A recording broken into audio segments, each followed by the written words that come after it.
first thing that God is saying here is this. I have to purposely move from doubt to trust. Doubt. I don't think any of this works. Man, you know, Pastor, I don't want to do this religious thing because I prayed and prayed for my mother or my father or something like that, and he died anyway, and I don't like God, and I'm not going to trust him. Let me tell you something. As justified as your position might be, that's not going to get you anywhere. God created you. He's the source of life. And when you turn from life, what are you turning toward? Death. It's an amazing... Purposely move from there. He says, hear the word of the Lord. This is a direct revelation. He's not giving his opinions here. He says that the leaders in Jerusalem are scoffers. They just criticize. What does he mean? The royal family, the nobles, the advisors. So you have a society that's saying, yeah, our country, our nation was rooted in these principles, but we're tossing all of them. Does that sound familiar to you? All the things that they believed in. And why? Because there were problems.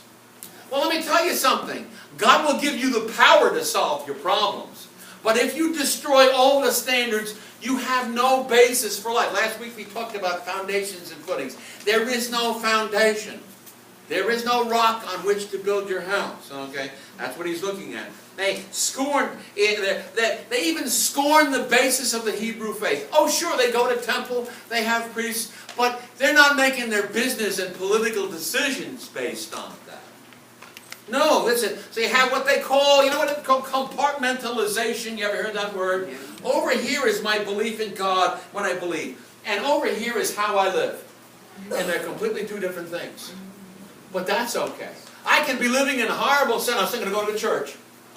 I don't know why you want... And after a while, what happens? You get so many people living like that. The priest or the pastor or whatever, he's another one of these people. You know, there is a state church in the Netherlands, in Holland. And to be a pastor in the Church of Netherlands, you don't even have to believe in God. Well, not great, not cool. Just, I don't know what they do on Sunday morning. You know, I play roulette. I don't know. Contempt for standard. Verse 15, it says, they've made a covenant with death. Now that sounds really weird. You read some of the old-time guys, commentators on the Bible, and they say, well, it must have been a occult practice. Well, there were certainly occult practices. By the way, the occult, you know, black magic, it's really coming back now, really big. I read an article the other week. Paganism is back in. There's people in Northern Europe worshiping Odin and Thor.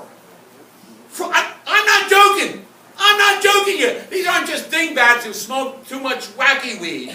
These are people, you know what I mean? They arrested a coach. You hear about the coach arrested? He prayed before every game. And there was a whole bunch of Satanists in the audience. Yay! I don't know what's up here, you see. They're moving from the standards, okay? They've made the covenant. They're opposing the covenants with Abraham and Moses. Okay, now I want to show you, I got this from a book about this. What is the definition of a covenant? A covenant is a bond in blood involving commitments with life and death consequences. Let me just tell you something. If you have come before God and pledged your faith to God, if you have come before God and said, my household will stand before the Lord, and you turn from that, your life will be worse off than if you had never met God at all. Does that sound scary? I mean, I run into it all the time. You are God's child. You run away, man. You're not even good at sinning anymore. You know what I mean? You're not good at anything. Okay? The covenant is inaugurated by the shedding of blood. Those committed to covenant are bound for life. Where'd that come from? That didn't even start with the Bible. In the ancient world, what you did, if you wanted the protection of a great king or emperor, you went and entered covenant with his, and you belonged to him. You were part of his household. You were under his protection and the protection of his army. The payback for that was, you belong to him now. You cannot leave, okay? So that's what's happening. They've made another covenant, okay? You see, they're living in the consequences of breaking that. And you see, if you break it, the consequence is death. In our case, it's spiritual death. I love people that come to God, and years later they come to me and say, "I came to Christ in 1982, Pastor. And since then, of course, I did rob the 7-Eleven. And I've been doing a lot of drugs. And I got drunk all the time, and I did throw my wife down the stairs. But I'm going to all this trouble. I don't know why God is doing this to me. You wouldn't believe how many times I get that. Why is God, you understand, all God has to do is take His hands off your life.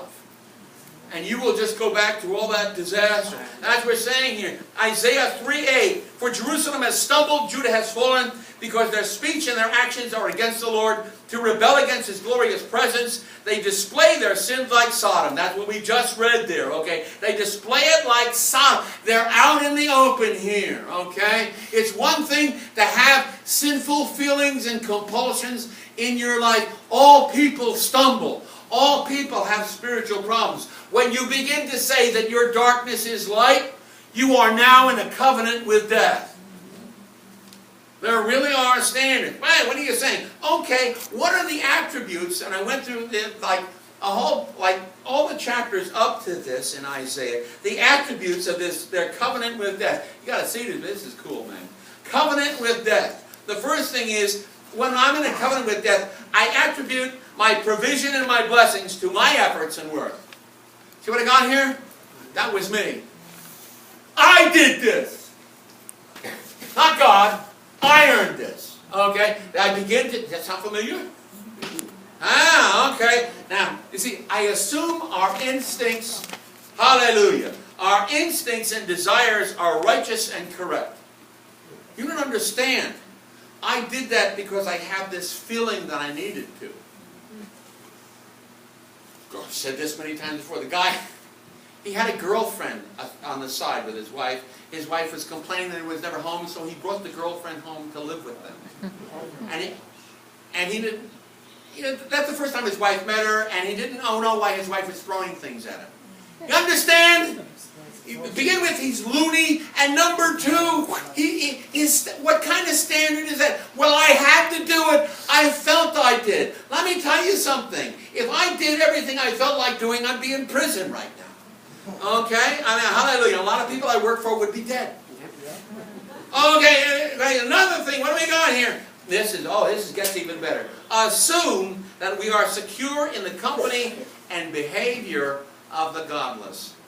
I come to Christ, but here's my buddies over here I always used to get drunk with. I don't want to, I'm showing them the love of God. I'm going to go out, smoke a little dope, get a little drunk with them, but I'm a Christian. You understand? I've made a covenant with death. I have given my life to the King of Kings. I said, well, that's pretty hard. Let me tell you something. It's reality. Okay? If this is not religion, I come forward, I pray the sinner's prayer, I give my life to Christ, and go back out and live like for the devil, that ain't going to work. You see, I've now made a covenant with death. I can't live on two covenants at the same time. Okay, the last thing, okay, this is an important one. Assume that we must pursue the world's approval. I mean, I don't want people to think I'm crazy. You know what I mean? And that cool and godly can exist in the same life. I got bad news for you. If you give your heart to Jesus, you will never be cool again. You understand? Now, some of you are laughing, others going, oh, man, I'm getting out of here. Never be cool again. You have now joined the Imperial Guard. And you don't even know what that is, man. So all this stuff, that's because you haven't seen enough old movies. Okay, I want to get the world's approval. I want to be like Jon Stewart. I want to be all these guys. I want to be snarky. I want to tear everybody down, tear everything down, and be cool and be trendy and all that stuff, you know. And I still want to be Christian. It ain't going to work. And so you get enough of those people like that. They get their own church. They got a pastor up there, and the church of everything, anything goes. Okay. There was a great one that said,